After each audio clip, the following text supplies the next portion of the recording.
If anything ever happens to me, look at my ex. Those are the words that Monique Tepe told her friends. And tonight, we are going to be talking about that. Spencer and Monique Tepe were unalived in their Columbus home while their two children, ages 1 and 4 years old, slept. Later, actually yesterday, we would learn that it was Monique's ex husband from years ago.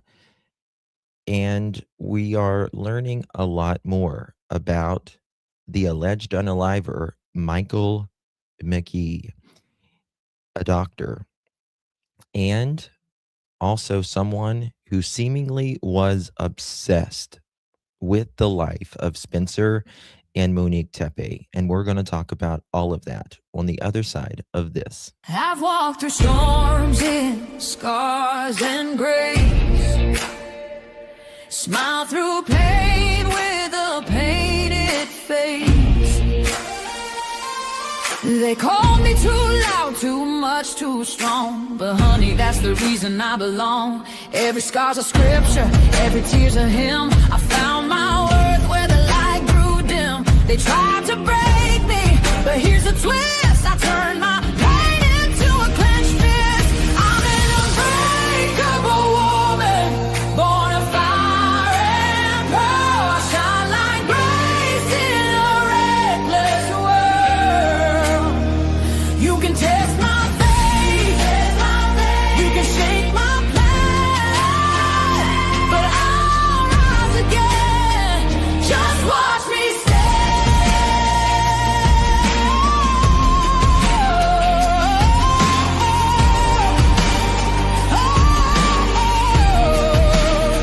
I've been whispered about and written off, judged by the gloss, not the cause. But God don't build weak hearts from gold. He made me fierce and he made me bold. I bend, I pray, I roar, I rise with mascara, tears and battle cries. Don't need your crown, I forge my own. From ashes, honey, I build my throne.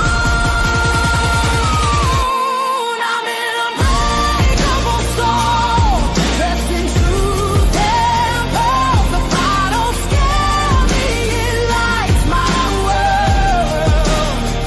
You can doubt my voice, but you'll hear my name. I'm holy and hood, and I'm done with shame.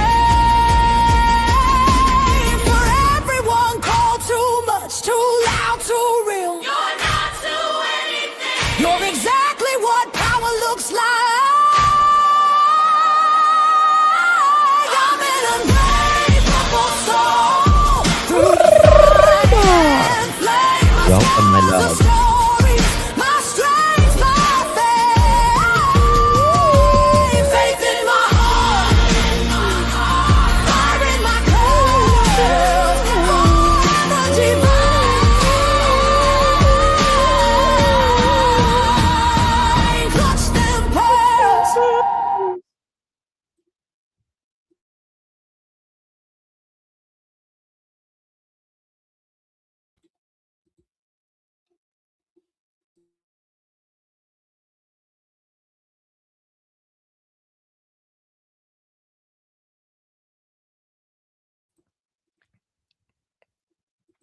Well, hello, everyone. Thank you so much for joining me. Really do appreciate your time. You could have chosen to be anywhere on YouTube. You have a lot of options anywhere on the internet, anywhere in the world, and you chose to be right here. I know your time is very valuable, and I do appreciate you spending some time with me. Today is January 11th, 2026. It is currently 10:24 p.m. on the East Coast of the United States. Bonjour. Welcome, everyone. Thank you all so much for joining me on this late night edition. We are a little late tonight, but better late than never, right? And tonight we are talking about what's happening in Columbus, Ohio, the double unaliving of two beautiful souls that should be here right now with their 1 and 4-year-old children.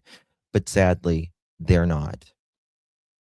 They were tragically taken by a sick, twisted, obsessed man known as Michael McKee, allegedly, that is. He is innocent until proven guilty in a court of law.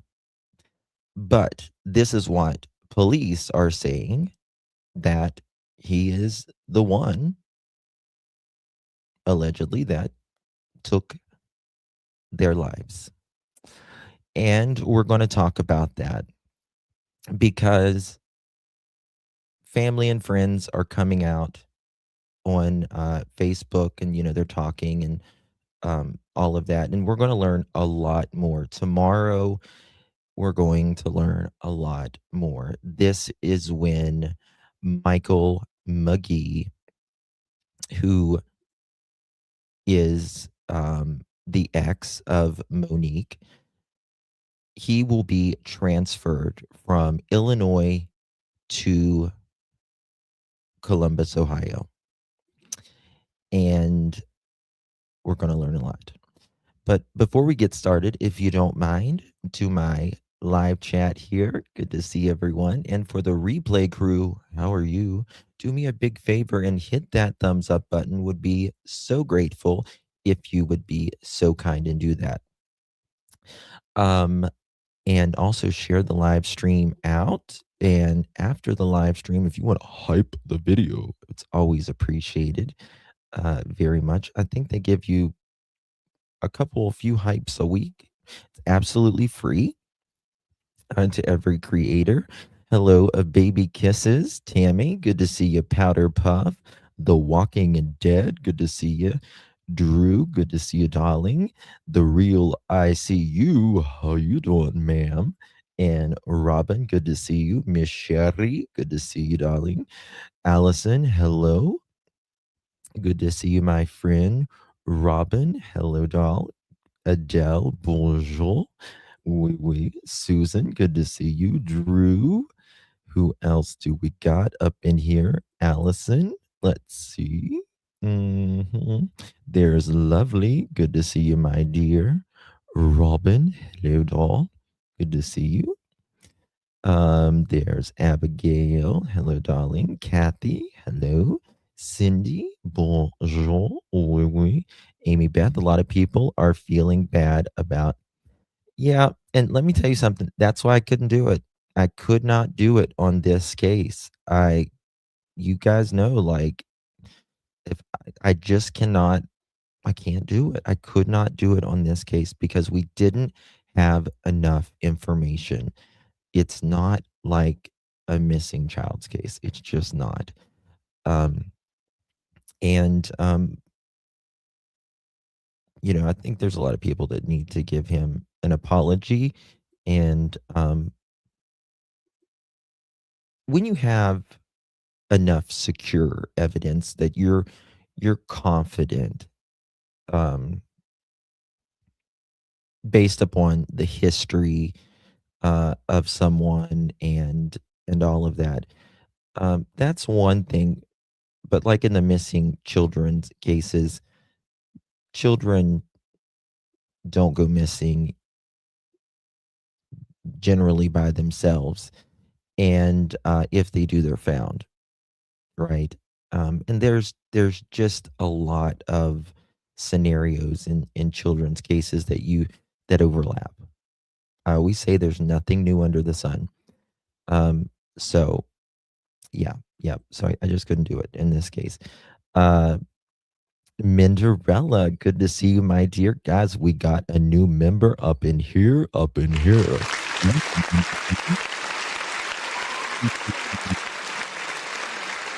What's your name? You switched your name. I know you switched your name, didn't you? I think you switched your name. Good to see you, my dear. Really do appreciate you. How you been? Thank you so much for your support, my dear. And there we got Zelda. How you doing, girl? Appreciate you very, very much.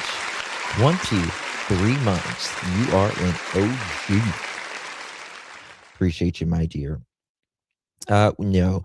Tomorrow we will most likely have a perp walk. I want to see him walk too. I do too. I want to see that fucking pigeon leg toe thing. Yeah, I do too. Hmm.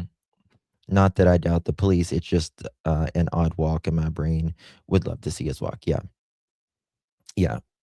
But you also have to understand he's a smart guy. He's a smart guy. You don't become a vascular surgeon or doctor being dumb. So he's a smart guy. He knew people was looking at those feet and legs, so he might try really hard tomorrow uh, to walk a little straighter. But even then, you'll probably still be able to tell it's just part of their physiology. Um, it, it it'll look weird most likely if that's is he bow legged? I don't think he's bow legged. I mean, he's 6'1".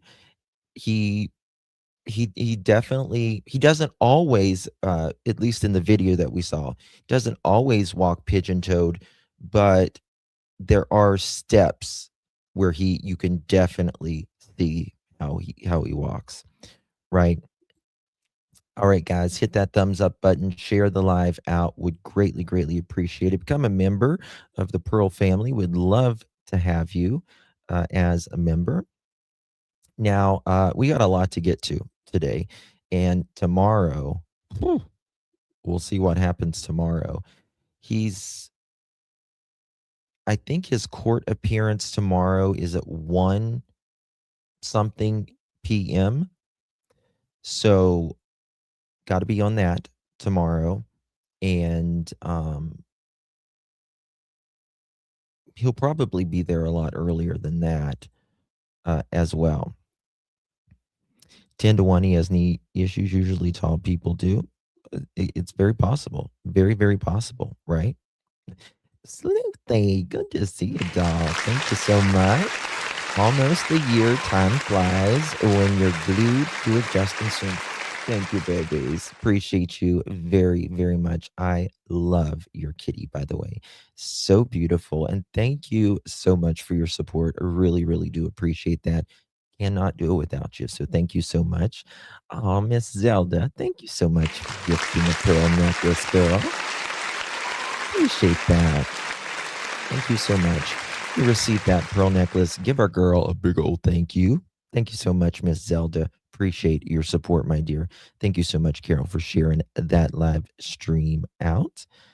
Oh, am I lovely? Am I? Wow. Did not know that. Did not know that. Okay. So let's get on to it. A lot to talk about. So this is allegedly one of Monique's cousins that said this. And I'm going to show it to you. Dang, I keep having internet. Is it me? I'm not freezing, am I? Like, am I okay? Because I was having internet issues. Guys, I never had internet issues ever until like the last month. I didn't have internet issues for 15 years, ever. And like the last month, I've been having internet issues. So it's crazy. I'm not freezing. Okay. All right. Just making sure it was not me. All right. So this cousin, let me, I got to fix my vertical one. Okay. This cousin says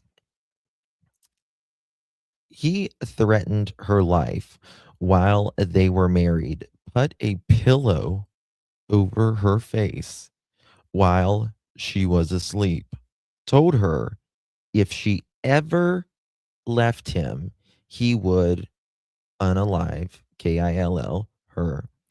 She told her friends if anything ever happened to her, if she was ever MURDERED,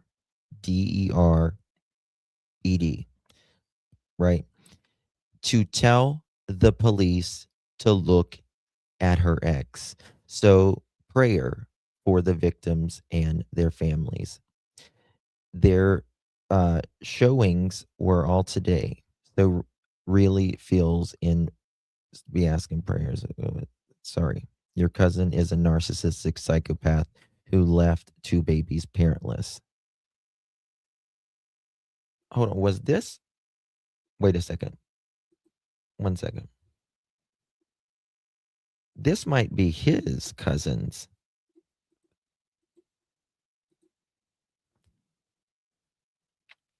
Oh, this is one of his cousins. I'm sorry. I got that wrong. I just realized that. This is one of his cousins. Wow. You know, you always hear those people that's like, if anything ever happens to me, I didn't do it, right? I didn't do it. Uh, Billy Bob did it. Billy Bob did it.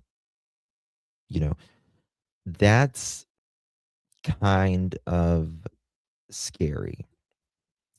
So, what we are hearing now is that allegedly Dr. Michael McGee was not working at this time, I guess recently.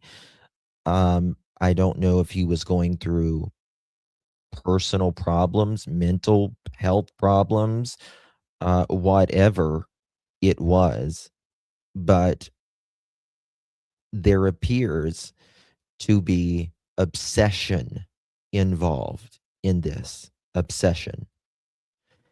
And, you know, when we look at, and this is the thing about social media, right? Everyone looks happy, just freaking happy, right? Happy as a clam. But it's not always as accurate, right? Life is not a bed of roses. It's just not. It Life happens to all of us. It's messy, it's complicated, it's ebbs and it flows for all of us. It doesn't matter who you are at all. It's just life.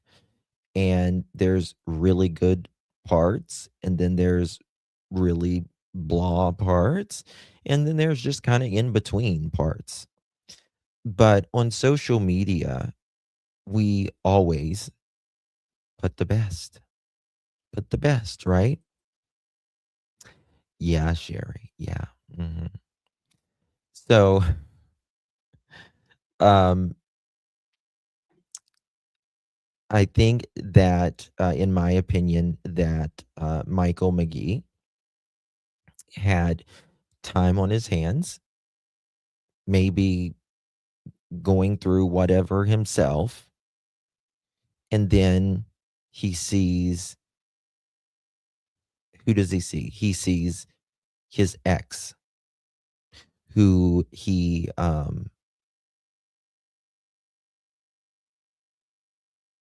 I think there was obviously deep resentment, but I also feel um like he felt cheated or whatever, like she just left and there was no goodbye, or what, if that makes sense. And there's no there is zilch excuse for someone unaliving a person. I'm just trying to get into the feel of it, the way I feel, the way it seems to look as well. Um, so I think there was deep resentment and all of that. I think, in my opinion, wherever Dr. Michael McGee goes, even in his professional aspect, he probably has a very hard time with authority of any kind, and that probably um, makes his professional life really difficult. Um, so there's that. Now, a bit more there. Um, one second here. Two of my high school friends are nurses. Okay.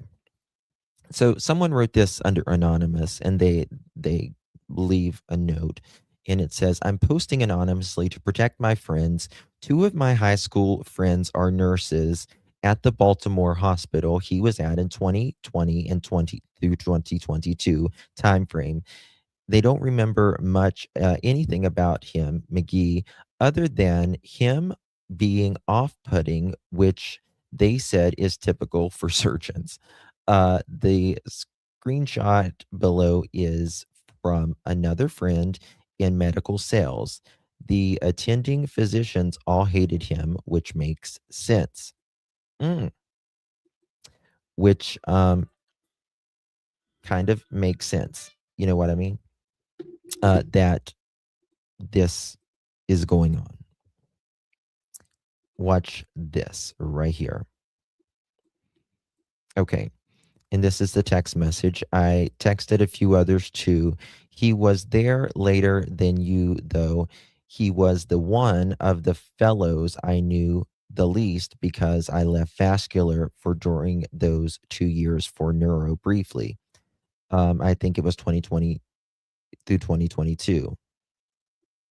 Uh, Neuro makes me gag, smells so bad. Neurosurgeon. Okay. I was in neuro in endo, not open. Mercy attendings all hated him. So it does it does sound like that, doesn't it? Wherever Michael went, he was kind of the oddball. There's there's some people, and you kind of get that feeling. I kind of get that feeling, the Koberger feeling, when I think about this, when I hear this, that pretty much it seems everywhere he went, he kind of didn't fit in. Now there are people that, are very social, crowd pleasers, all of that. There's the ones that not really crowd pleasers, but they'll be friendly and all of that. And then there are those that will, um, you feel like they might want to fit in, but they're just socially different, odd, right? And they just don't, they think too much of it. They think too hard on it. They make it more complicated than it really is. And that's the feeling that I get with this guy, in my opinion. Okay, Tammy coming in clutch. Girl, how you doing, man? Thank you so much, Miss Tammy. 5 months. Thank you for all you do. Thank you so much, Miss Tammy. You're very kind. Appreciate your support. Good to see you, my dear. Thank you, thank you, thank you. And oh, we got Tammy again. Thank you, baby. That's so kind. I love you, pearls. Y'all are amazing. Thank you so much, honey. Really do appreciate that. You received that. Give our girl Tammy a big old thank you, because you're a pearl now. How you doing? Really, really do appreciate that, my dear. Did he ever really pass his two test state exams? I heard he failed them. Uh, that's why he moved around so much, but could still work in the area neutral surgery. Do you mean neurosurgery? Um, I am not sure about that. I um I'm digging on some things right now. I did FOIAs, all of that, so hopefully I'll get some of that stuff back tomorrow. But we can look into his record as well, which we're planning on doing. I've got some doctor friends in Ohio that's gonna point me in the right directions on that. Stalkers are terrifying. Yeah. Um, I think that the way I feel in this is Spencer and Monique had everything that Mr. McKee wanted, right? The the happy marriage, the beautiful home, nice career, and the beautiful, beautiful family. And he didn't seem to get that. Maybe it just it's almost like incel like. You know what I mean? It's like that. I don't know. I'm feeling antisocial vibes with him.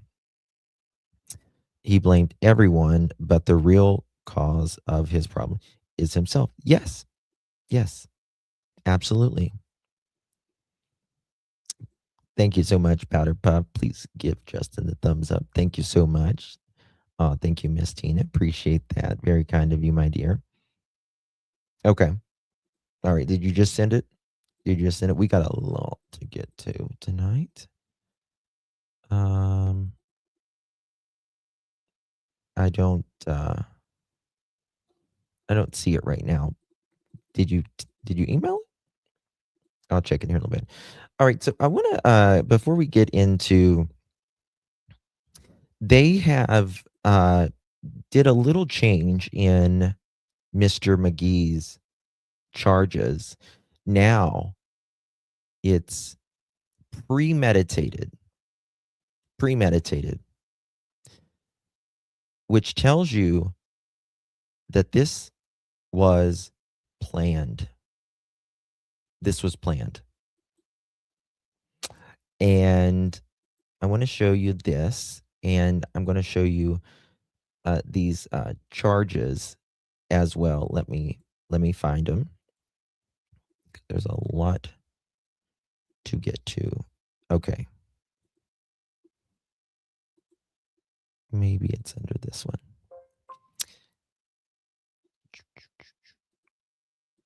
All right, let me just start with this one. Here we go. All righty. He's a sick individual. He certainly is, girl. Certainly. All right, credit goes to WBNS 10. The ex-husband of Monique Tepe was charged with 2 counts of murder and arrested in Rockford, Illinois. Now today, the couple are being laid to rest in funerals. McKee is scheduled to be in court in Winnebago County, Illinois tomorrow. We will be there for his court hearing. Now, the charges were filed Saturday, but today his charges have been amended, according to Franklin County Municipal Court records, to 2 counts of aggravated murder premeditated. Now, we're still waiting on information from Columbus Police about why the charges were amended, but tomorrow he will have a hearing in Rockford, Illinois, to decide if he'll be extradited or brought back to Ohio to face those now upgraded charges.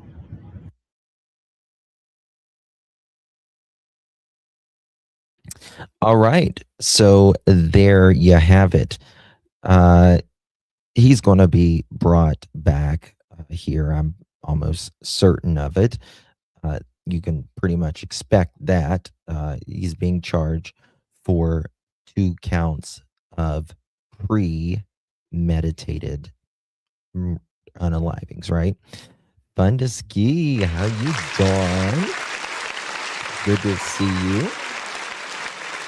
Really do appreciate you, my darling. Love you, Justin and Mods. Not as much as we love you, Fun to Ski. You're an OG. Thank you so much, Fun to Ski. Really do appreciate that, my friend. Once the indictments comes, I bet he'd get a lot more charges in. Yeah, and we got to remember that we think of Ohio, right? Because the crimes happened in Ohio. But really right now, this is all Illinois doing this, right? This is all it's all in Illinois pretty much right now. And hopefully they're going to, get him to Columbus tomorrow. Hopefully, really, really soon. Okay, let me see if this one's it. Here it is.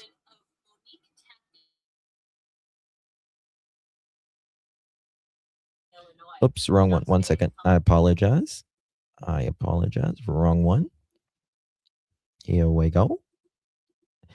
Hello, Jen. It's past your bedtime, but you can't sleep. Well, we are here. On Saturday, Michael McKee, the ex-husband of Monique Tepe, was charged with 2 counts of murder and arrested in Rockford, Illinois. Now today, the couple are being laid to rest in funerals. McKee is scheduled to be in court in Winnebago County, Illinois tomorrow. We will be there for his court hearing. Now, the charges were filed Saturday, but today his charges have been amended, according to Franklin County Municipal Court records, to 2 counts of aggravated murder premeditated. Now, we're still waiting on information from Columbus Police about why the charges were amended. Charges were amended to premeditated, right? That's big. That's big. Still don't know why they were amended, but I'm sure that they're going to be adding more to that shortly. I would guess once he gets to Ohio. Thank you so much, Dolores. I really do appreciate you. I love you, Justin. I love you, Pearls. We love you so much, Dolores. Thank you so much for your support, my friend. Really do appreciate that. Thank you for your super chat there. So amended. But tomorrow, he will have a hearing in Rockford, Illinois, to decide if he'll be extradited or brought back to Ohio to face those now upgraded charges.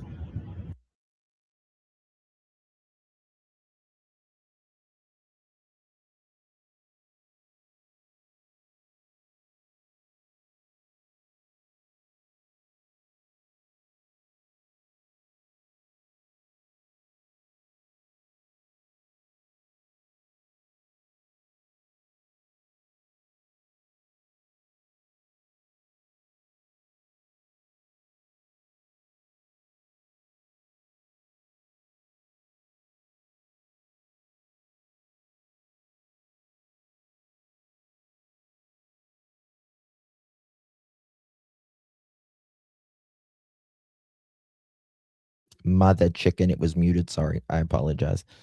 There was a the one in like the funerals. I think it was the one for the public, if I'm correct. The Tepe family is holding visitation and funeral services right now for Spencer and Monique, who were shot to death inside their Weinland Park home on December 30th. This is going on as Monique's ex-husband, Michael McKee, is sitting at a jail in the Winnebago County, Illinois jail, awaiting a hearing tomorrow in Rockford, Illinois. Now, we will be in Rockford for that hearing, where he is expected to be extradited back to Ohio to face charges on 2 counts of murder. We'll have more from the courthouse on Monday. All right, so there we have it. Definitely, in my opinion, it was premeditated. Yes. And one thing that I think we're going to find very, very interesting. Might not know it until there's a trial, but how obsessed he really was. Was this in a pretty much kind of an obsession since he broke up with her? Or was it an obsession once she got with Spencer? Or was it more of a recent obsession? Something since maybe June or May of this year, whenever, he may have started taking time off.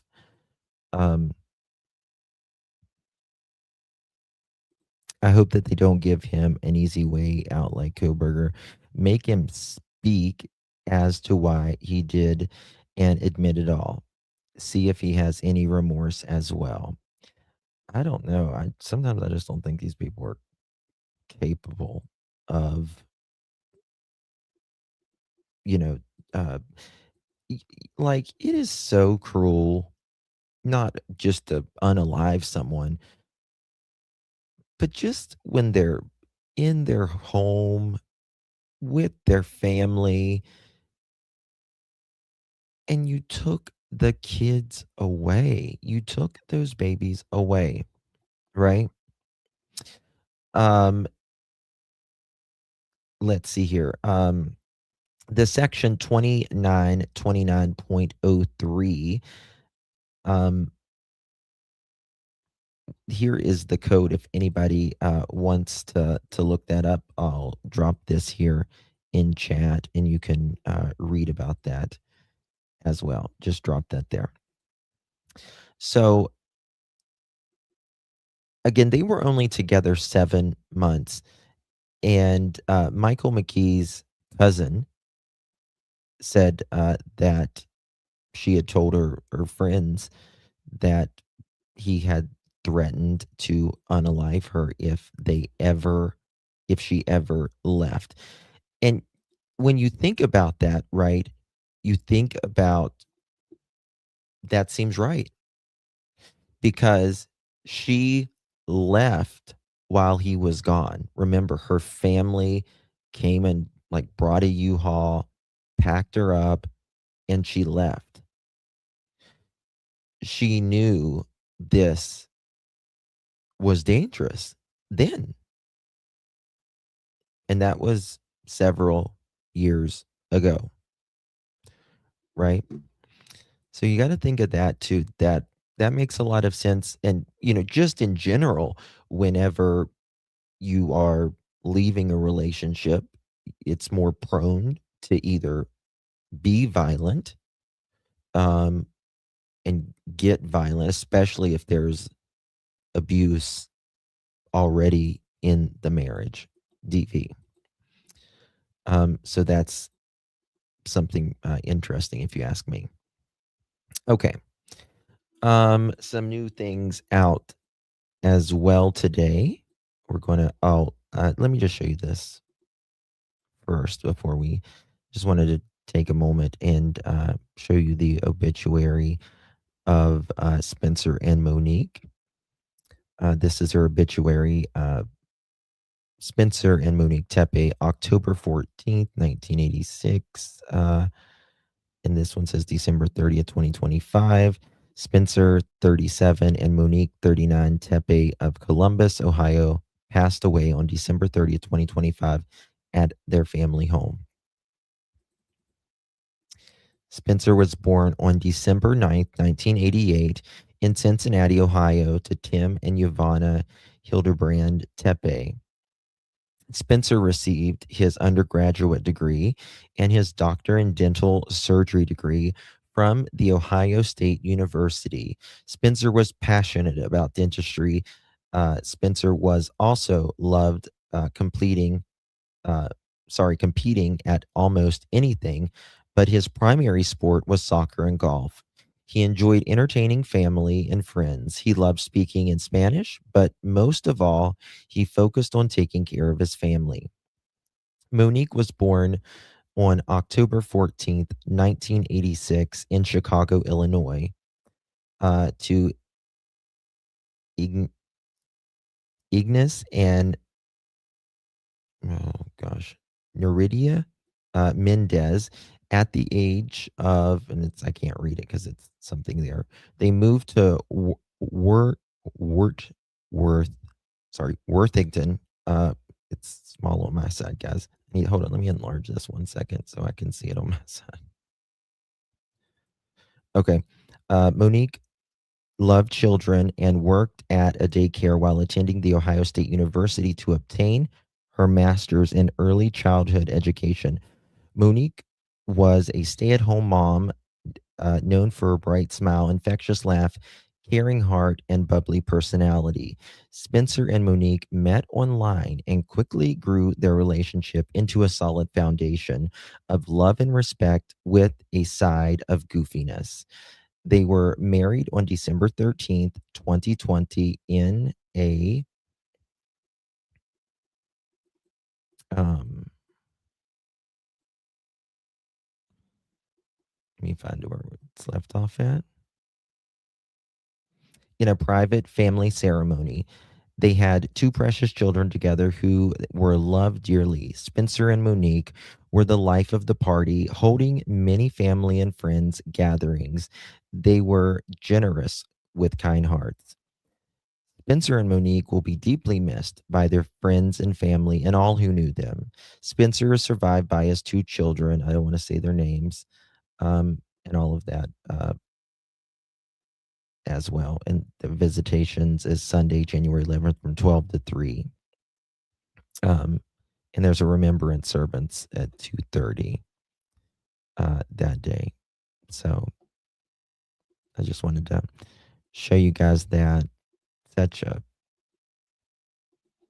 such a tragedy, truly ridiculous that someone would do this. It's I also think he did not want them to make another anniversary together. I really do. I think he was that twisted. And you got to, he also, remember, Spencer had more pew pews, right? He had more of those. And I take that as he resented Spencer because Spencer is the man that he will never, ever be. He will never be even comparative to Spencer. Spencer was very kind, very social, very good hearted, right? Everyone at the office loved him. You could see that with the balloon pictures and with his birthday. There was like 12 or 13 balloons there and just all kinds of goodness. You could see that he was really valued in the community. He volunteered for brothers and sisters, big brothers and big sisters. Everything that this buffoon who did this unspeakable act. So I do think he, and also I also think maybe Spencer was just being a man and put his foot down. Maybe, and this is just kind of speculating, but I think also, Monique obviously was afraid of him. And I believe Spencer was just like, this has been going on long years, right? We're going to put our foot down and this is enough. Enough is enough with this freakazoid, with the courts and all of this. So he could have, thought that way as well. That's right, Deborah. That's right. There is. There absolutely is. Okay. So let me show you this that we got here. I'm going to give News Nation the credit. Came out just a little bit ago. And we're going to talk about some interesting things here. Guys, if you're just joining us, please hit that thumbs up button and share this live out. Would greatly, greatly appreciate it. Consider becoming a Pearl. We would love to have you join the family as well. What am I doing? Okay, I think this is the right one. There we go. All right, credit goes to News to the Nation. Bear with me. Okay, here we go. An Ohio dentist and his wife. They were killed inside their home. Monique and Spencer Tepe were discovered shot to death in their Ohio home just before the new year. They're two young children. They were inside the house.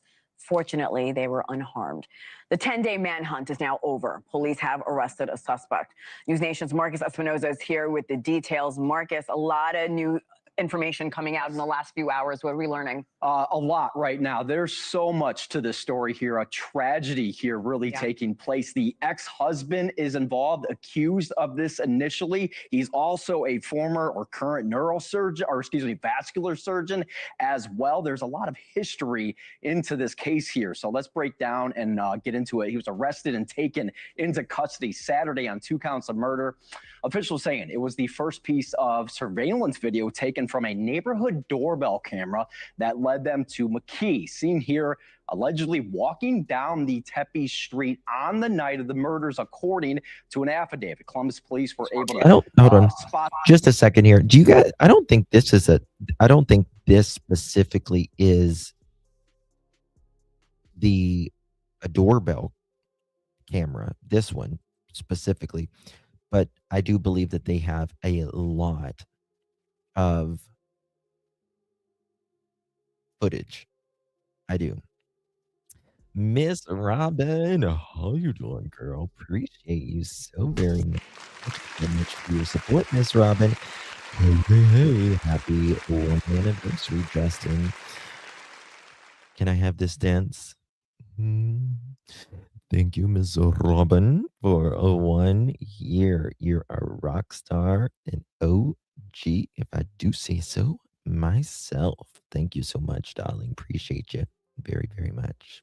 Attach the car to McKee that was spotted in the area of Tepe's house just before the murders, then left shortly after. Police caught up with McKee 450 miles away in Rockford, Illinois. The 39-year-old was taken into custody. 450 miles away, this cretin drove. He is being charged premeditated, and premeditated, we think premeditated has to happen days or weeks or months or years. No, premeditated can happen truly in seconds, as far as the courts is concerned. But the moment he left, right, it was considered premeditated because he could have stopped at any time.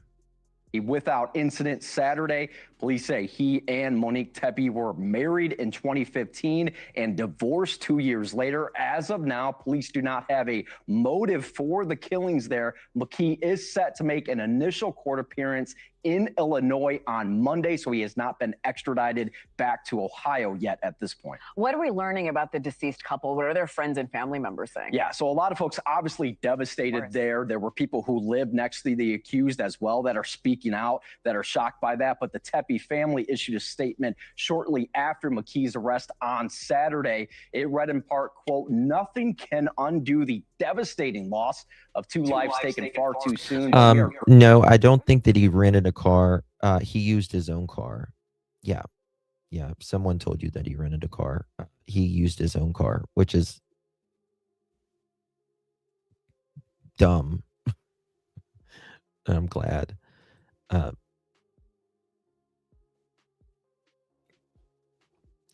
New meaning to anger issues. Yeah, he used his own vehicle. And we're going to talk about a little bit about that here shortly in just a second.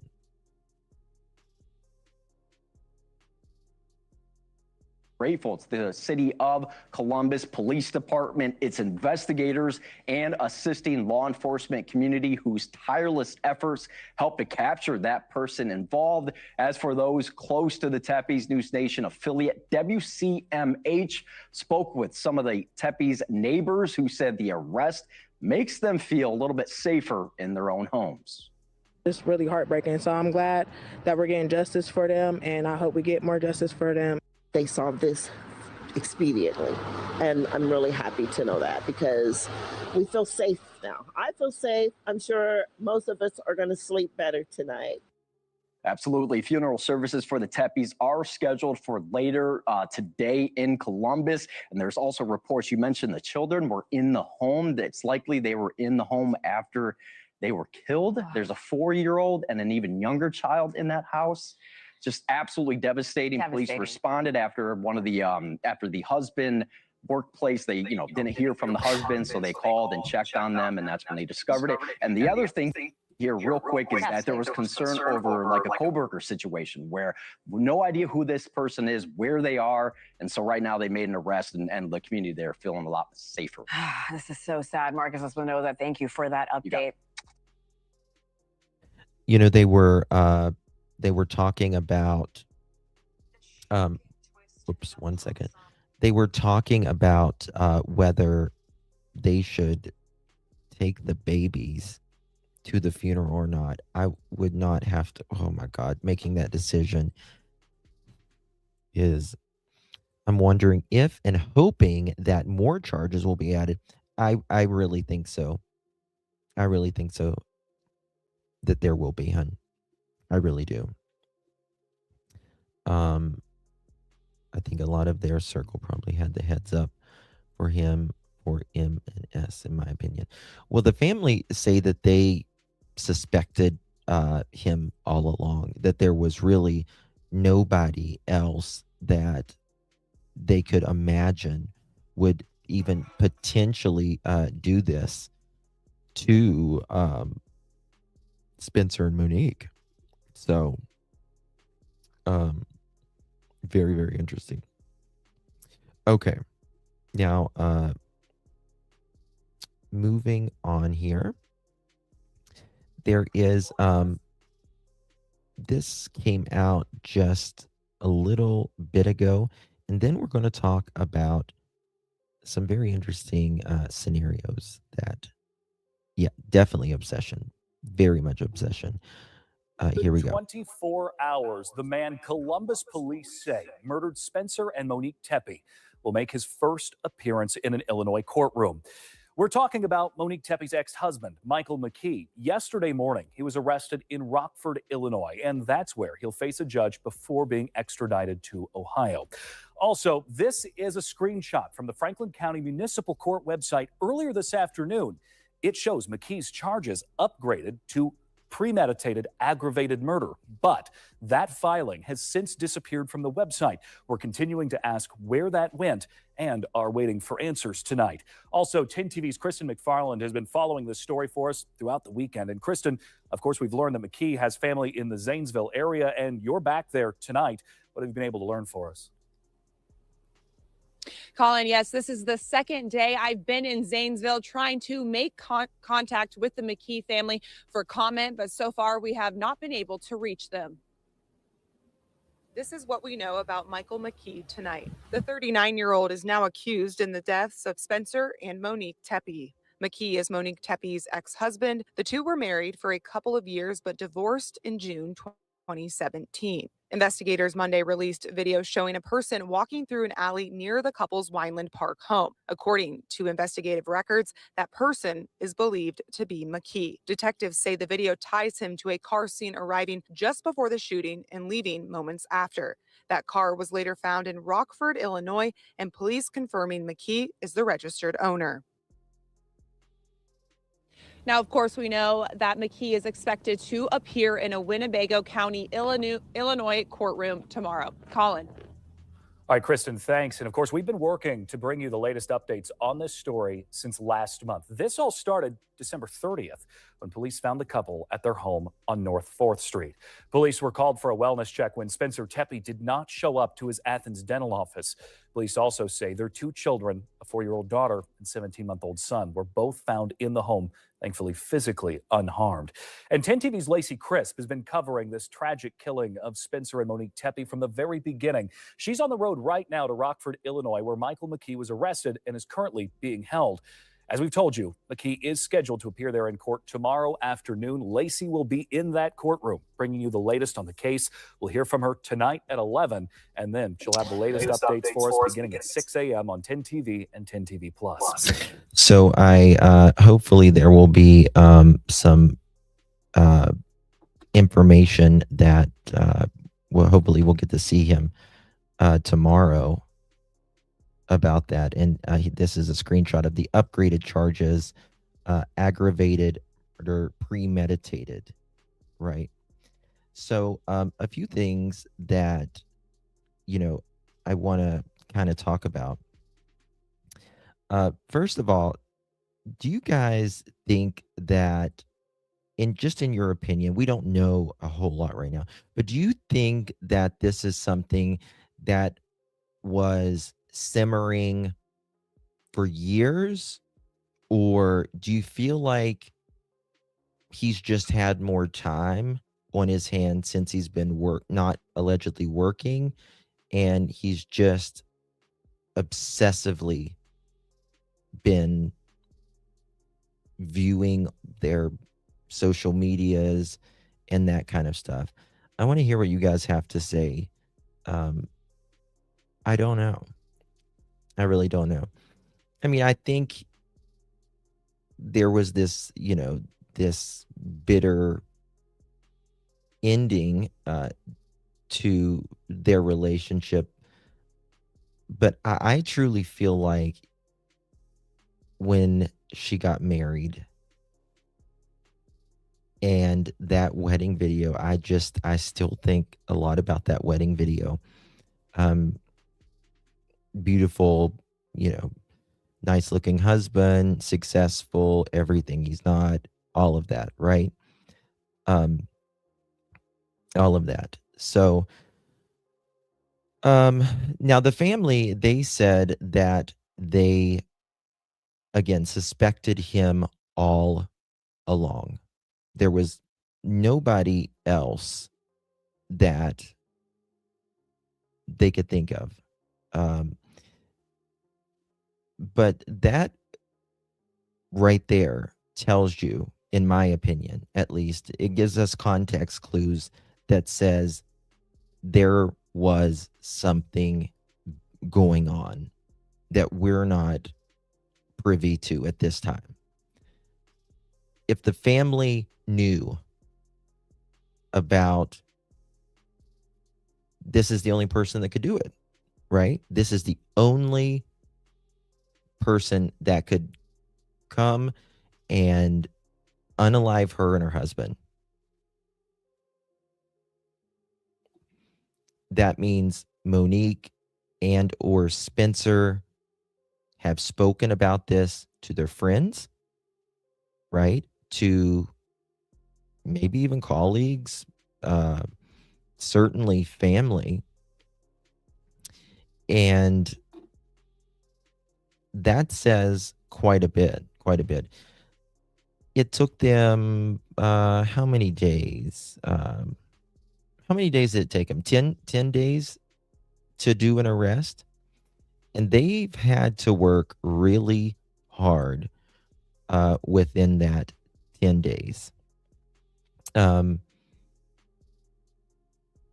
get all of this together. The amount of investigating so many had to do. But I think pretty quickly they figured out who this was via camera. And then I think they looked into that and they tracked him all the way back. Right. What else do we got here? Okay. So from what I understand, while they were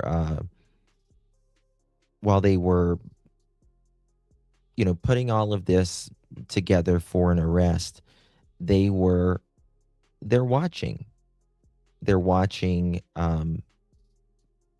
Michael McKee, watching his car, watching his phones, watching if he's doing anything, if he's going anywhere, what's he Googling, all of that. Plus, you have to understand, it takes a little time to get back, to get the warrants and get some of the information back as well. So I think that they did this in record time, in my opinion. And, they want to make sure that it's going to stick in court as well, right? I don't think that they feared like he was going to run or anything. Also, I believe if they feared he was, tearing up evidence or whatever, a lot of times they'll arrest you earlier. So, where is this GUN, right?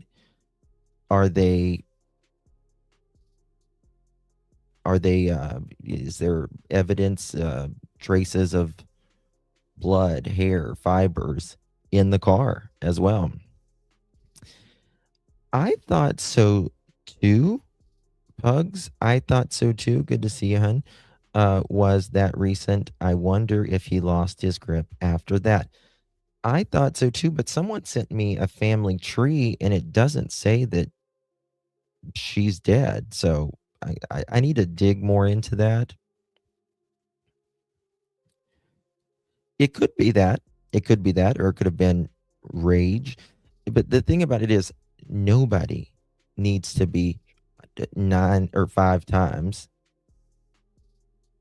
to be unalived, right?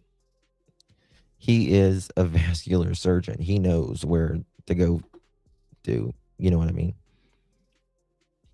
I used to license doctors. You can be a go visit doctor or doctor and work in different states if you're licensed to fill where clinics, hospitals, yes, have coverage. That could be. I don't think that's what he was doing though. I mean, he could, but I don't think that's what he was doing. I don't know. Could be wrong on that. Well, in less than Oops. 24 hours, the man Columbus police say murdered Spencer and Monique Tepe will make his first appearance in an One second. courtroom. We're talking about Monique. Okay. Okay, we have not showed that yet, I don't think. All right, we'll show that in a second. So, what else do we got? I know everybody's asking, how did he get in? And that's going to be very, very interesting. How he got in. All right, let me play this right here. That's coming in just a little bit ago, talking about Michael McKee, the alleged unaliver, and Monique's ex-psycho-ass husband. Here's to a case that's received national attention, an arrest in the murder of a husband and wife killed in their Columbus home. Michael McKee was taken into custody today. Investigators say they tied him to security camera video the day of the murder. Now, McKee was Monique Tepe's ex-husband. News 5's Sean McKinnon joining us live from with reaction from their family in our area. Hi, Sean. Hi, guys. The couple has ties to Greater Cincinnati. Spencer Tepe, a Mason native, graduated here from Mason High School in 2007. The parents now taken from their children, and the man accused of killing them is in jail tonight. Nearly 2 weeks after the husband and wife were shot and killed in their own home on December 30th, a break in the case. Michael McKee taken into custody Saturday in Rockford, Illinois, outside Chicago, a 6.5-hour drive from where the couple was murdered in Columbus. McKee is Monique's ex-husband. Court records show they divorced 9 years ago. Last week, we talked with Spencer's brother-in-law. We're all still in shock and obviously angry and just trying to piece this together. In a new statement, the Tepe family tells us, we thank the community for continued support, prayers, and compassion shown throughout this tragedy. Monique and Spencer remain at the center of our hearts, and we carry forward their love as we surround and protect the 2 children they leave behind. WLWT also spoke with Spencer's Look at Spencer here. You see, I don't see this doofus, Michael McKee. I don't see him being this type of person. And the why I don't see him being this type of person is a lot because I don't think he ever received that type of love, that warmth. That's the feeling that I get. Hopefully, we'll learn more about his childhood, how he grew up, all of that. He was allegedly adopted. But I feel like he was raised in a more cold, sterile family. Could be completely wrong on that, but that's what I feel. I feel like Spencer was raised in a very warm, social family. I do too. I do too. That's what we were talking about, Sarah. I feel bad for the brother-in-law. People were blaming him. I mean, I had suspected a business partner colleague, so I know we all speculate, and I was so wrong. People were just coming at brother-in-law hard. Some places, yes, a lot. There was a lot of people, and this is the thing. We all knew it was someone close, right? We knew it was someone close, but again, we don't have, and we never had enough information, and that's why I couldn't just like say, oh, look at this one right here. We tried to find out if there was anything going on or whatever, but there was just nothing to suggest anyone like that. But a lot of people again thought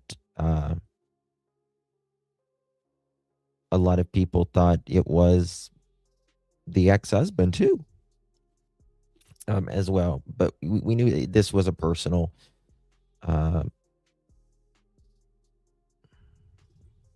Many law enforcement panelists were pointing at the coworkers. Many times it is the coworkers, right? Only people who care will unalive you. And I mean care in a way, that you, I don't want to say annoy them, but you bring out something in them that they cannot stand they can't stand themselves. This was jealousy, this was rage, this was what he felt was probably betrayal. Hey, Flip the Script, good to see you, my friend. Appreciate you very, very much. Thank you so much. And Flip the Script says, let me see if I can read it. Amy Hardwick was tragically unalived. Oops, sorry about that. On February 15, 2020, by her ex-boyfriend, Gareth Pursehouse. Gareth waited 10 years before ending her. Some people have patience. I'll be honest with you. I'm the type of person, like if I get mad at someone, I don't get mad long. I've never been one to hold a grudge. If I just don't hold a grudge. I don't stay mad long at anything. I might get really angry for a minute, but then I'm over it because I can't sit and hold on to that because it affects me, makes me sick. You know what I mean? Like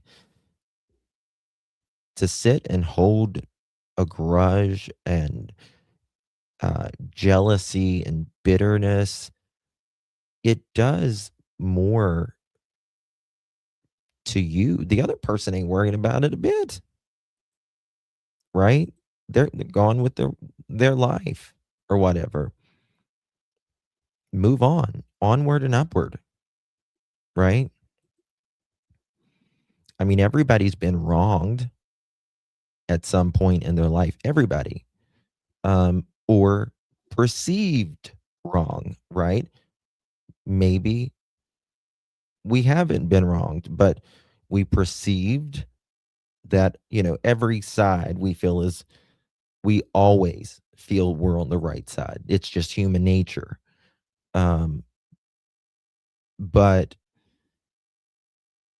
regardless, like, you just can't hold on to that. You can't hold on to that. It will literally make you sick. Right? Not worth it. Oh, thank you. Lovely. Love you too, darling. Yes. Let it go. Let go and let God. Hallelujah. Oh, Justin, in the South, that's what we call a soda pop, and you're lucky to have that quality. Oh, thank you so much. Thank you. I can't stay mad long. I just can't. I try never to go to bed mad, ever. I don't want to go to bed mad. Mm-mm. Don't want that to be like the last thing, because we don't know if we're going to wake up the next day. Some people bring stuff onto themselves. They do, and Babs, you're absolutely 100% right. There are some people that go through this life and they just don't see it. They're just incapable for whatever reason. It's like a train's just, ooh, ooh, coming toward you, and they just, run up to the train, and it runs, like, remember, like the old cartoons when we were kids, it flattens you like a pancake, and then you get up and you're like an accordion, and then they're like, well, why did that train run over me? And then here comes another one. Same thing. And they're just like angry about everything, and they don't see it. They don't see it. Or sometimes it'll take years or decades, to see whatever. It's just, I call it a veil over people's faces. Sometimes it's hard to feel something when you've been in it for so long. Yeah. Justin, I'm curious if religion played any role. Was he or is this religious at all? Maybe was the end. I don't think. I don't think so. Mm-mm. I doubt it. I doubt it. I doubt it. He's a surgeon or a doctor. Not saying doctors can't be, religious or anything like that, but he's like the newer age doctor, and faith plays a role in some doctors' lives and stuff, but I don't see that with him at all. Justin, stop. You made me spit out my noodles. Alicia, I lost my noodles 40 years ago, honey. So I spat my noodles out 40 years ago. All right. Anyone know who those anyone? What are those? Yes, they are. They are. I think they were probably Catholic. Probably. I feel like I've reached a point where I can muster anger and hate, but it doesn't stay. My body rejects it. Yeah. Yeah. He went to Catholic school. Yeah, but there's a lot of people that go to Catholic school. It's not Catholic. I'm sure him having ROs probably made. Yeah, well, it's not like the restraining the ROs like we're used to, right? It's not like that. It's a little different. And again, like I showed you this message of what appears to be Michael McKee's cousin, saying that this is what she alleges, Michael McKee, that he threatened her life while they were married, put a pillow over her face while she was asleep, told her if she ever left him, he would unalive her. So So she told her friends if anything ever happens, if she was ever unalive, to tell the police to look at her ex. So, okay. So if, again, that is true, that is kind of like Monique sort of predicted this in a sense, right? Because if you're telling someone, if I end up, look at such and such person, you are saying that you think this person is capable of unaliving you. We've heard it 1,000 times before, right? And from what I understand, when she said that, that was years ago, and this apparently escalated. Yes, yes, court in September 2025. I think, I asked you guys just a little bit ago, do you guys think this was something that was simmering like over, like a long time, or is this more recent? And I would say, in my opinion, this is probably something that really took, I mean, I think it was always there, but I think the point of wanting to unalive them was probably this year.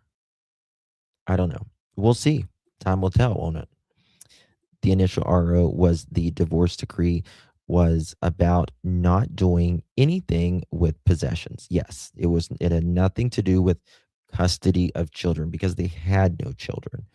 The recent hearing was also about possessions. Yes, it's the custody of like possessions, or, it can even be about debt. Who's going to take possession of the debt? Um, so, we haven't seen really any sort of what we would consider evidence other than the video of what police say is Michael McKee walking shortly after the unalivings.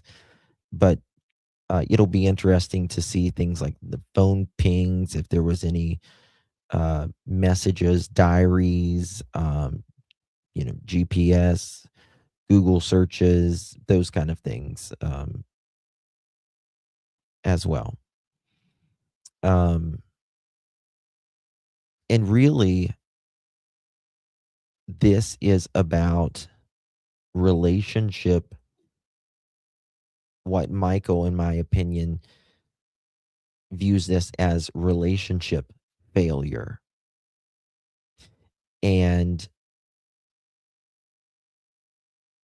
failure of their relationship and success of Monique's new marriage, life, all of that, right? And you got to ask, like, what went on between Michael McKee and Monique that never ended? What was the unfinished business? Because at least in Michael's head, there's unfinished business. And I really want to know that. That's what I want to know. What is the unfinished business of him that he associates that never ended between him and Monique? And I think that's very, very important. Hey, Lovely's house. Thank you so much for your support and dear. Appreciate that. Very, very. Justin, do you know anything about his second wife and that marriage? Thanks for all your hard work, as always. So I'm a little bit confused. Let me see if I have his background here. Because I got it right here. I don't see that he has a second wife. I know a lot of, I mean, maybe he does or did. But no. Mm-mm. I don't think he got married a second time. I know a lot of people say that, but there is closest relatives on here and on his background, and the fourth person is Monique. He doesn't have a lot of people around him. And I was just looking about because we were talking about, is his mom deceased? Because there's, and she would be 78. Okay, let's see here. Let me see here if there's an obituary. Yep, here we go. I just found her.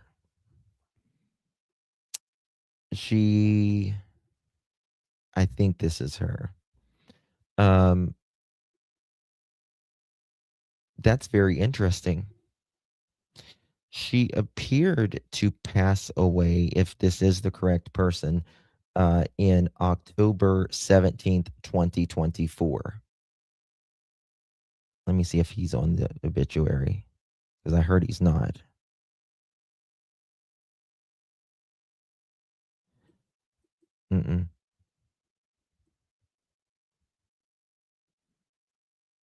Rose.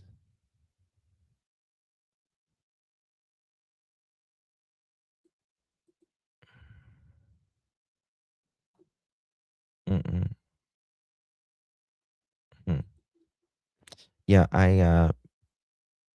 yeah, there's a court date tomorrow.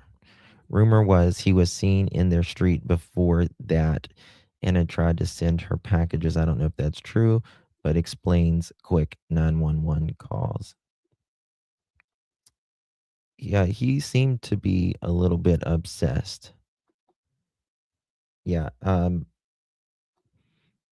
I do believe this. I'm pretty sure this is his mom, or at least his adopted mother, because they're all from Zanesville, Ohio. And it seems she passed away at 77 from what I see. Hold on, I'll tell you if this is her right now or not. 1947.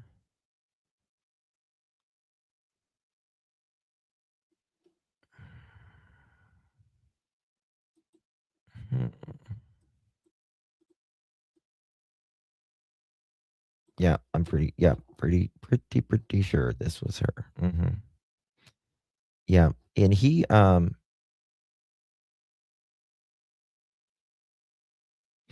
got an email on here that he's got two emails on here that's it's Samantha, and I don't understand that. Like, did he have a girlfriend named Samantha? Is that anything like that? Don't know. It's very interesting. It's just making sure. Possible emails. Orthopedic surgeon. Last seen September 21st. Medical doctor. So he was into some pipeline business as well. Let me see if this will work. I'm pretty sure he took his Facebook down. Yep, he took it down, which is very interesting. They're going to. Holy shit. I haven't looked at this very good, but I just got some links. That's crazy.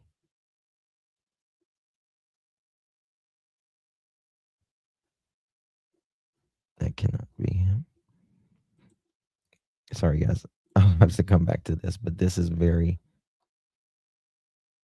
very crazy about some of the stuff that he's got. Like, there'll be like social media links and stuff in like a background, and it will have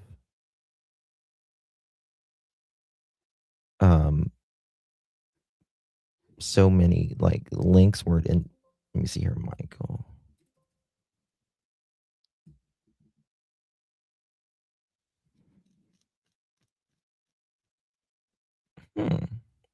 Upper, he's got a thing here with something about like the vascular and all that. Okay, let me get to move on, or I'll just geek out on researching this stuff. Okay, so let me show you this. Apologize. I can lose my mind on researching stuff like that. Was he Russian or something? I don't think so. I think, no, he was just, I mean, like Russian descendants. Is that what you mean? Like, perhaps, but he seems, I mean, he's American as, oh, that's a good, you like, was he like Russian adopted or something? That might make sense. Why his head looks funny. That might be the reason why he's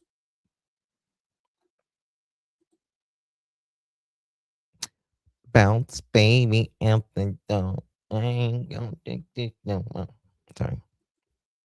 He's an idiot. Lovely. Yes, allegedly he paid her engagement and wedding rings too. So I heard something about the wedding rings as well. I can't remember what it was though. Something like that. Lego head. He is Buzz Lightyear. Look it up. Google it. Google it, y'all. Google it. Oh crap! One second. All right. Credit goes to our friends and yours, of course. newstothenation.com. This shocking twist in the double homicide of an Ohio dentist and his wife that happened just before New Year's. A suspect now charged and arrested, and we are learning he was previously married to one of the victims. Michael McKee is now facing 2 counts of murder in connection with the deaths of Spencer and Monique Tepe. Now, he is Monique's ex-husband. The couple was found fatally shot in their Ohio home while their 2 children and the dog were unharmed inside. Police were able to zero in on him as a... Yes.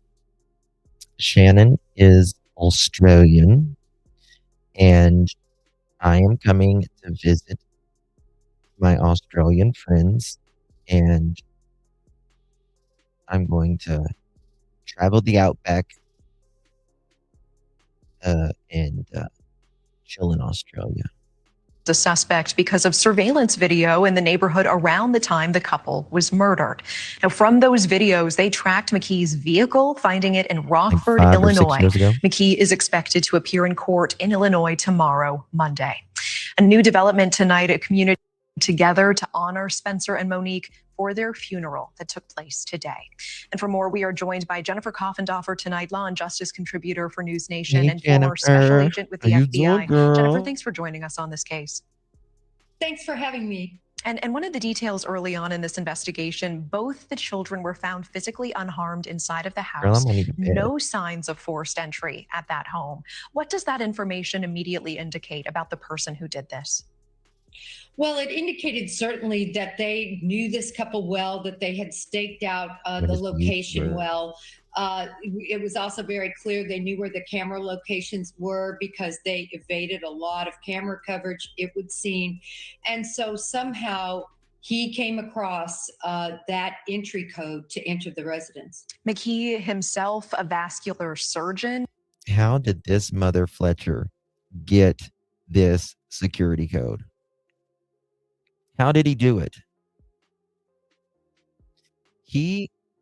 Listen, He had to have either had watched their pattern, or did he go has he been there several times to check out to see if they were,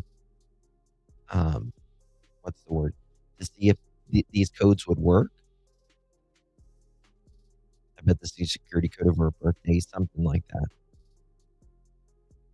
A drone? Ooh, that's interesting.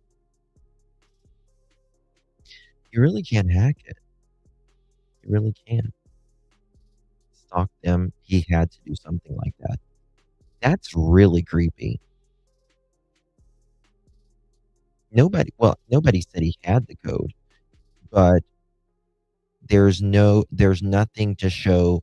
I mean, he could have went through a window, but there was there was nothing to say that he broke in.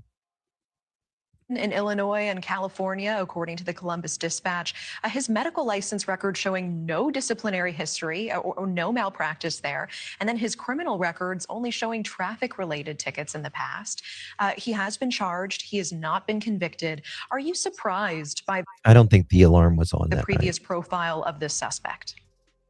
Not really. When I look at this case, we knew it was going to be very personal for somebody to go up in the bedroom and kill these individuals with a gun. So we knew it was very personal, somebody who knew them. What is interesting, though, this divorce happened about 9 years ago. They were married for such a brief time, only 7 months. And so that is strange, but I think it was a deep-seated resentment and hate that just built up and finally came to this conclusion. And we know the murders happened just before the couple was about to celebrate an anniversary. I mean, is there anything to that timing that is significant or jumping out to you? I think it could be. You know, when I look back at the Arcadia said, "Can you imagine being his patient and finding this out?" Oh my God, not a chance. He looks so different when he was younger. Yeah, he really, I mean, he really aged rough the last few years. I honestly think the door was open, maybe in the back. He seems too big for a window. Justin, I saw someone mention he could have cased the house during Christmas as they were away and left the basement window open. It's plausible. Why, like, intentionally leaving a window open? Is that what you mean?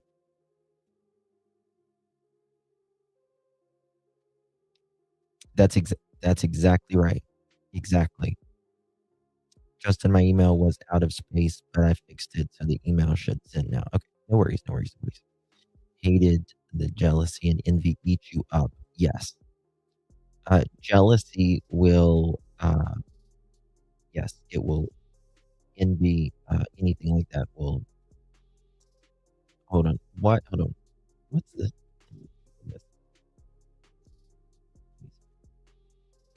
What's the 7 deadly sins? Pride, greed, lust, envy, gluttony, wrath, sloth. That's the 7 deadly sins.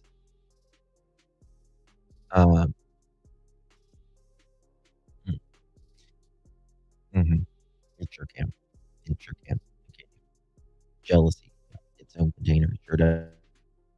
Brown University shootings, Natasha. Remember that individual, now that we have his sort of manifesto of why he did it? He had a deep-seated resentment that stayed with him for 3 years.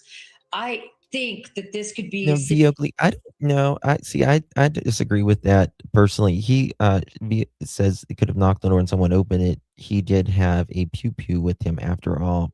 I don't think that was the case, in my opinion, because they were found. From what I understand, she was still on the bed and he was off the bed. Yes, at 3:52 specifically. How would they know? Um, they may even have, uh, some cameras do audio. They may even have a camera when the act hearing the pew pew shots. Uh, remember Coburgers, uh, the cameras out there where you can, allegedly hear them screaming and stuff.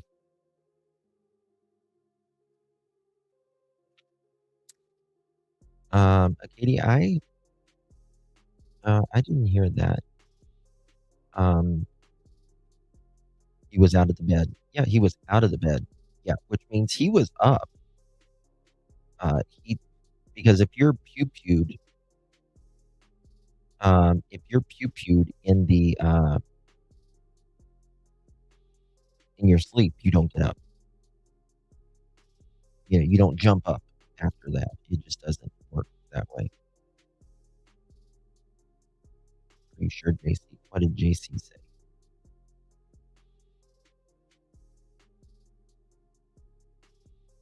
They gave Cody time range, not specific. Yeah, but I think they may have, and they could. I'm not saying they do, but they could have a actual time that.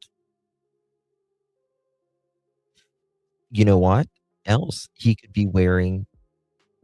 One of the victims could have been wearing a smartwatch as well. We don't know. More successful than a dentist and still lost the girl to her. This goes back. Maybe. Maybe. Oh, Jennifer Covenant. What did she say here? Let's see. No malpractice there. And then his criminal records only showing traffic related tickets in the past. He has been charged. He has not been convicted. Are you surprised by the previous profile of this suspect? Not really. When I look at this case, we knew it was going to be very personal for somebody to go up in the bedroom and kill these individuals with a I gun. haven't So seen we that, I knew it don't was think. very personal, somebody who knew them. What is interesting, though, this divorce happened about 9 years ago. They were married for such a brief time, only 7 months.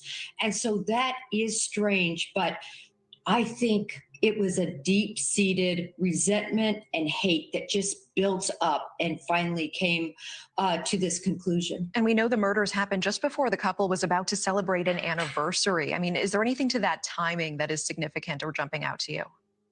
I think it could be. You know, when I look back at the Brown University shootings, Natasha, remember that individual, now that we have his sort of manifesto of why he did it, he had a deep seated resentment that stayed with him for 3 years. I think that this could be a situation that's very similar, that it just built up over time and finally came to a head. And probably that anniversary could have been part of the reason. Talk to me more about how this suspect was identified and found, because you say he did seem to have some knowledge of surveillance cameras and trying to evade them, but he was ultimately found, interestingly, through surveillance footage in that neighborhood that police used. They saw him entering around the time before this was suspected to happen and then leaving afterwards. And then they used all of this to track his vehicle during a 10-day manhunt. Walk us through what that investigation looks like. Right, exactly, Natasha. He couldn't evade all the cameras. There were just too many ring cameras and street cameras. And that footage from that alley between 2 and 5 a.m. was critical for law enforcement. Once they had him on camera, they could continue following that path that he took, which ultimately led to the vehicle he entered. That vehicle he entered then was registered to him. It was his vehicle, and they found him in Illinois. So great police work in tracking through that video surveillance. And obviously, this case so tragic, and one thinks about these two young children, the dog in the house. Is there anything that we should be taking away from a case like this? I think the one thing is if there is a domestic situation that just keeps on lingering, and I would believe it's going to come out that some people knew about maybe some issues, maybe a recontract, maybe had some concern, that they really have to take these things seriously. This individual was obviously, if it ends up being him, very disturbed. Yeah, and tell me more about that, Jennifer. If someone like the wife here, Monique, were to have reached out to you before this happened and say, "I'm concerned. I have an ex. He's not letting us be," what would you tell them to do? Well, first of all, I would say obviously get rid of all contact, block everything, don't let them communicate. Secondarily, I would say get rid of those punch pad entry codes. Too many people likely had that. They had their wedding there. You need deadbolts, you need locks on your doors that are secure, that no one knows except for your family. Those were the two major things that I think might have led to this. Jennifer Coffendorfer, appreciate the analysis as always. Thank you so much. Thank you, Natasha. The shocking twist in the double homicide of an Ohio dentist and his. It's very, very interesting. All of that. One second, y'all. I apologize.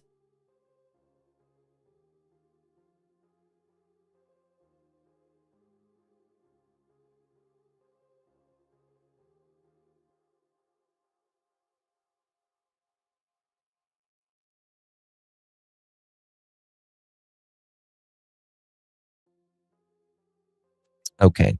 They must have had a friendly dog too. Some people keep the dogs, like, in the crates as well, but I don't know. Completely controlling, he blamed her of leaving him. Reality was a horrible. Yeah, in reality, it was horrible to her. Absolutely. Absolutely. I agree. Let's see here. So, the things that we know, let me show you this photo as well. Let me show you these photos that I got here. These are some of the things, it'll be interesting to see what kind of vehicle he has as well. But this photo, like Jennifer was saying, of the alley right here is very interesting because they apparently, they showed us that they have footage there of what appears to be this individual. Oh my God, one second, guys.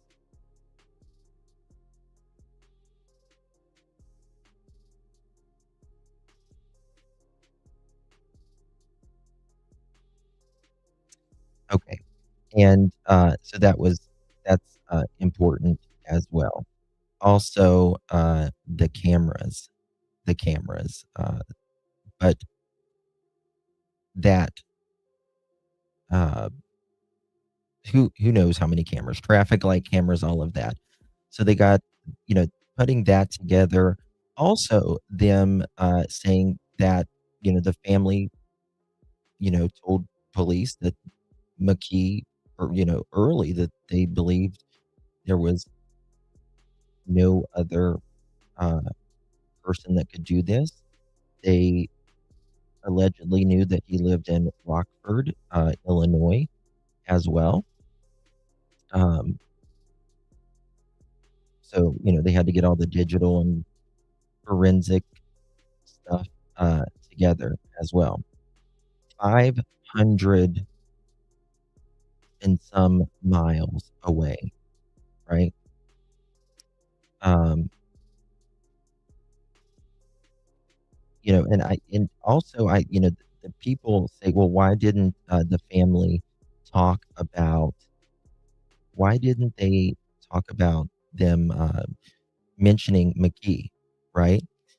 And they say that they wanted to let police do the investigative process, but in my opinion, that might have been true, but I also believe it would have made McKee possibly panic a little bit more as well, right? If he starts to panic and starts, acting, maybe starts throwing stuff away, maybe lawyering up quickly, which he has a right to do, but I don't know. I'm gonna look on that. I'm gonna look on that. The dog might have been barking, and that's why Spencer was getting up to check. Why possibly? Um, maybe, right? But Spencer could have not Spencer. Sorry, McKee. He could have, you know, ditched his car or wiped phones clean, whatever. He might have already done that, but it's not gonna help him that much, I don't think. Right. So, if anything happens to me, look at my ex.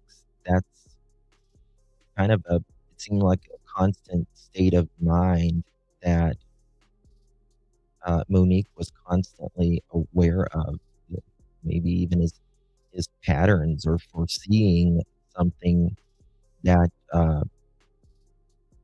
was coming to, that could potentially happen, right? Um, I don't think he probably had his phone on for that long. If his phone was off for an extended amount of time, but they have his car, right? If his phone was off and they have his car, uh, which they appear to do, um, that's going to be very damning as well. Why is your phone off when you're traveling 500 miles? Or if he left his phone at home, that's going to be very damning as well because his car is on camera. They're going to pull that GPS and all that. Your devices show you travel. And again, looking at allegedly the fixation that with the wedding video or constantly looking them up on social media, that's going to show you why police moved in my opinion. So also, this is something that was very, what's the word I'm looking for? Uh,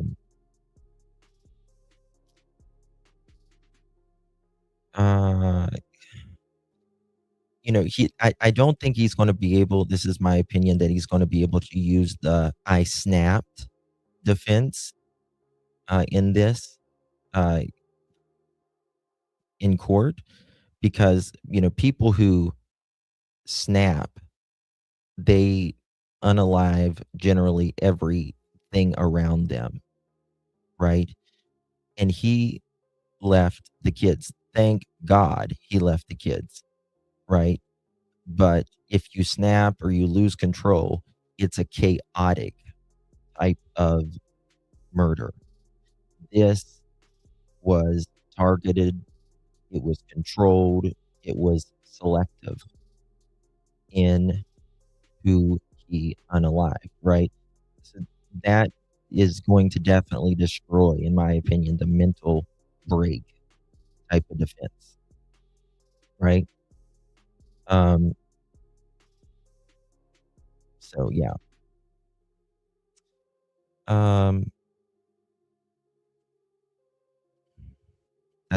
That's why they were doing all this. Let's see here. And so far, everything's really happened in Illinois until tomorrow. Hopefully, they'll moving to Ohio, as well. So we gotta. I mean, God only knows how many license plate readers he passed in 500 miles going from uh, Illinois to Columbus, Ohio. The license plate readers, the cameras, digital communication. If he's got, you know, GPS, I'm sure he does. Satellite radio, the data that his car will show as well. So I think the family was protecting the case because people were blaming and I think this is important. People were blaming the poor brother-in-law right and left. And the brother-in-law, and nobody has said this that I have heard, and probably people will mention it now after I say this, but I think the family was protecting the investigation, because now they say that they knew, there was nobody else that could have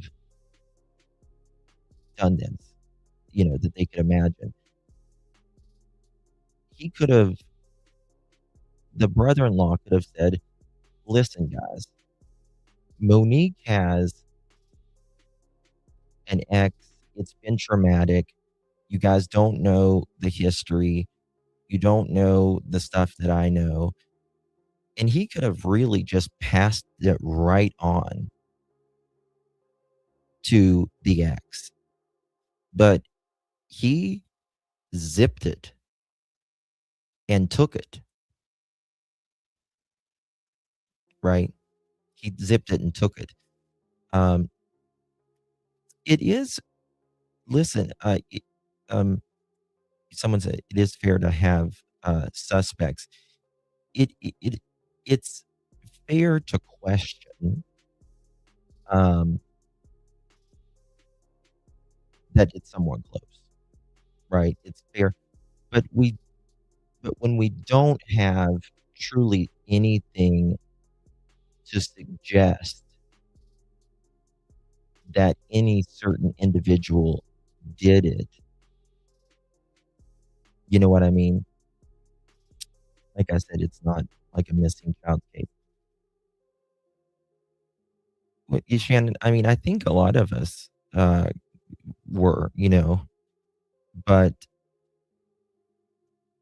everyone's gonna be sus of everybody that was close to them, right? That's human nature. That's human nature. But, like the brother-in-law, he put up where this, creators, uh, were, like, blaming him. You know what I mean?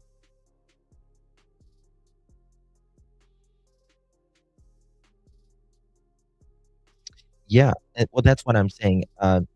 He could have passed this right along and said, "Guys, listen, Monique had a crazy ex. He was jealous. He was dragging her through court. He threatened her before. She said, 'If I ever go missing, look at him.'" But he didn't want that out because they didn't want to alarm McKee, right? Because if he's alarmed, they can start doing a lot of crazy, destroying possible, very, very important evidence, right? Yes, yes. Very different. Very different. Absolutely. Absolutely. Now, like I said, you guys know me with when it comes to like the missing kids and stuff. I'm a lot looser with that. A lot looser because I've seen it all before. You know it. Um, Kids don't just disappear, especially the ones like that and are not found and have, all kinds of situations already happening at home. Um, so yeah. But another thing that people, in my opinion, fail to mention is, again, she brought up, "If I ever go missing, look at my ex." That shows that there was proof of fear, right? Proof of fear toward him. Um, and you're not just afraid of someone because you're afraid. You're afraid because it's a pattern, right? Something happened before. And again, according to what this alleged cousin of Michael McKee said he had choked her and threatened her, if you ever, do something, if you ever leave, I'll hurt you or unalive you, right? That's not like a random thing. That's anticipation. Monique was scared, potentially anticipated that he could do something like that, which is very scary to say the least, right? So there was no forced entry. Doesn't seem like this was a chaotic scene. Like people who, like if it's like someone breaking in, just knocking down the door and going in, everybody, right? That's chaotic. That's uh, uh, there's just a lot of chaos, right? But we don't have forced entry. It doesn't seem chaotic. The children weren't harmed either. And there were specific adult targets, the adults in the home, right? That's not rage at all. Not rage. That is execution. Executing what you came there to do. That is very thought out, very premeditated, in my opinion. Right?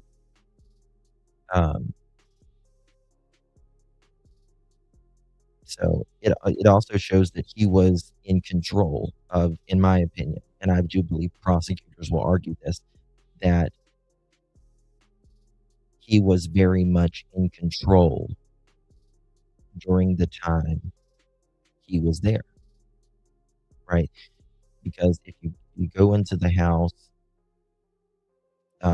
there's no forced entry, and you don't unalive everybody in there, but it's very selected, and then you allegedly lock the doors to the bedroom or whatever, and then lock the door that you went in and go down the street walking and then drive back home 500 miles.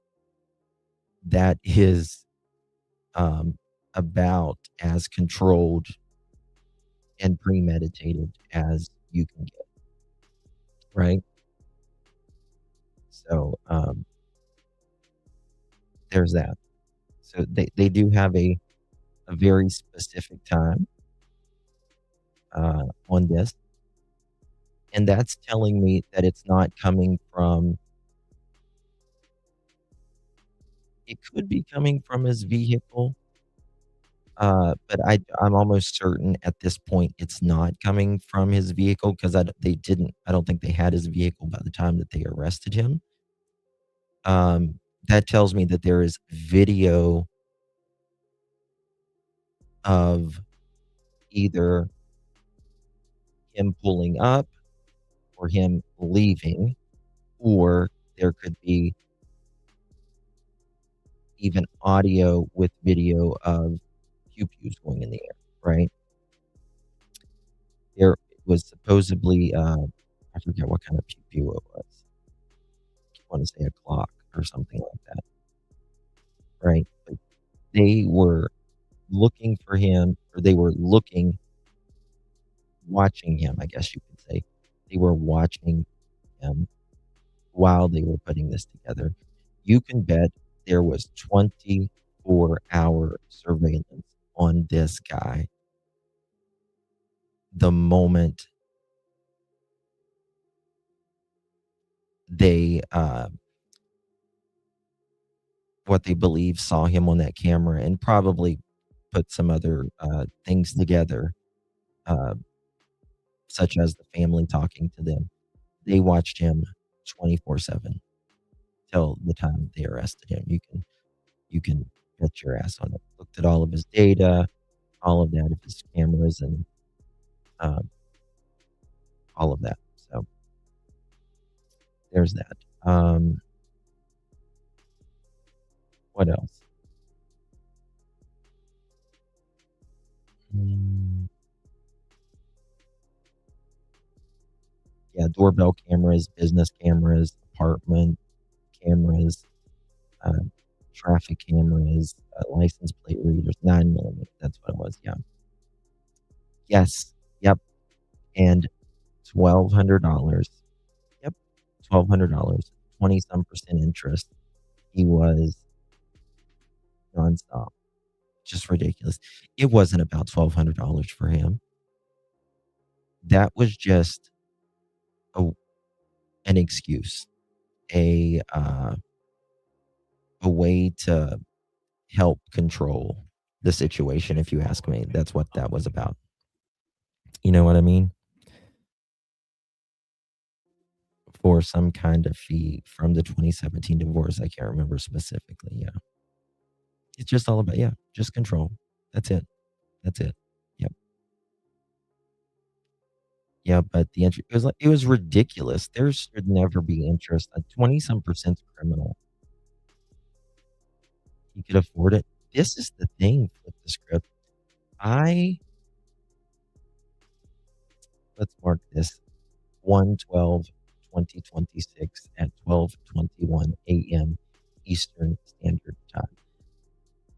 I bet you there was either some sort of gambling addiction or some type of drug addiction or dependence on something. This is a vascular surgeon, doctor. He has virtually nothing to be a doctor.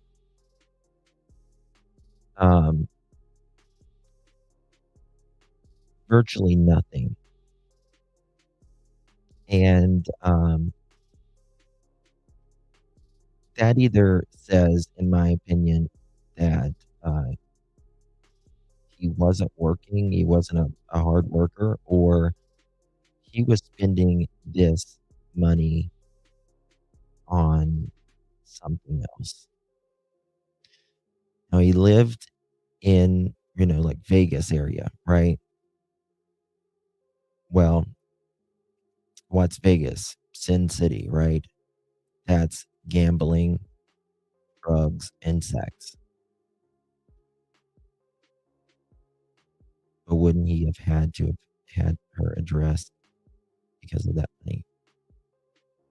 Oh, it's so easy to get someone's address. So easy. In America. In other countries, it's not, but here it is. America it is. Very, very easy.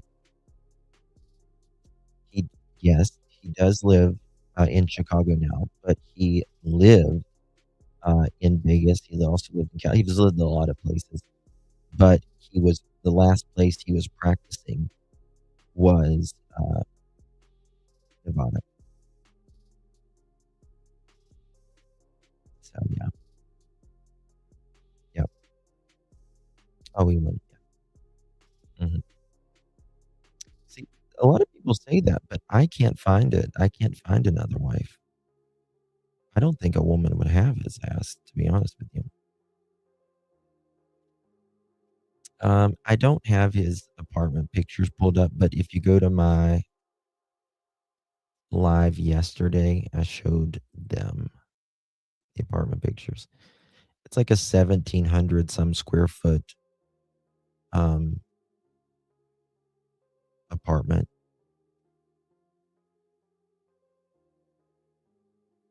They have the 360 view and photos inside outside views. Yeah. Yeah, exactly. All right, guys. Well, that's it for tonight. Thank you all so much for joining me. I really, really do appreciate you guys. And I will see you guys in the next one. Much love, everyone. We're going to follow this all the way to the courtroom. I don't do a lot of them to the courtroom, but I'm going to do this one to the courtroom because this one's important. Well, I mean, they're all important, but I want to know because we don't know a lot about this one, even still. All right, guys. Much love, everyone. God bless each and every one of you. Take good care of yourself and hug your loved ones. Life is short. You only get so many trips around the sun. Good night and God bless.